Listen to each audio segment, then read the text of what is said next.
Tu préfères produire un podcast qui cartonne mais dont t'aimes pas vraiment le sujet, ou bien un podcast que t'adores mais qui est écouté uniquement par 10 personnes? Je pense qu'il faut commencer par cartonner. Ah ouais? Ça va pas te venir à l'idée de faire un podcast que t'aimes pas déjà. Donc il pourra jamais Bah cartonner. non mais genre quelqu'un te demande de faire un podcast. Tu vois par exemple, je sais pas Ah moi, ok. une marque te dit tiens fais-nous un podcast sur tel sujet, tu peux pas choisir. Et du coup, tu te retrouves à faire ça. Et bah ça dépend si c'est payé ou pas quoi.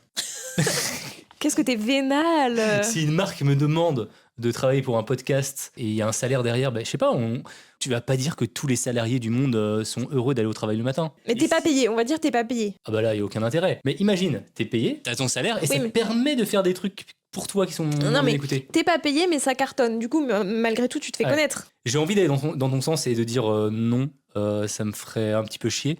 Mais par contre, c'est vrai que des fois, on commence par faire un podcast qu'on pense qu'on va aimer, tu vois. Au final, on va se rendre compte qu'on va pas trop kiffer. Mais le problème, genre, ça fait 50 000, 100 000 écoutes, bah tu fais quoi? Quand j'ai commencé mon podcast, moi, je m'étais dit, bon, parce que déjà, j'avais un peu ce truc de genre, personne va écouter, comme à peu près, je pense, tout le monde quand tu te lances. Mais tu vois, je me suis dit, bah au pire, s'il y a même une personne, ça veut dire que j'ai touché une autre personne qui kiffe aussi un peu. On est d'accord sur la thématique, on kiffe tous les deux cette thématique-là, et puis au moins tu peux échanger, tu vois. Ouais, mais autant lui payer un café, quoi. Ça fait, Oui, ça mais- fait beaucoup d'énergie, je trouve, pour 10 personnes, quoi. En fait, je trouve que t'as quand même un truc de le podcast te permet d'autres choses, tu vois. Moi, ça m'a permis de, tu vois, oser aller rencontrer des gens, avoir une excuse pour contacter une personne que t'aimerais bien rencontrer. Et moi, je trouve que c'est ça la force du podcast. Personne connaît tes stats. Donc, au départ, tu peux un peu y aller au culot en mode, bah voilà, je fais tel podcast, est-ce que ça t'intéresse et tout. Et du coup, les gens veulent bien participer, même si tu fais pas forcément beaucoup d'écoute. Et moi, je m'étais dit, au pire, si ça marche pas, bah juste, je me serais bien amusée, tu vois.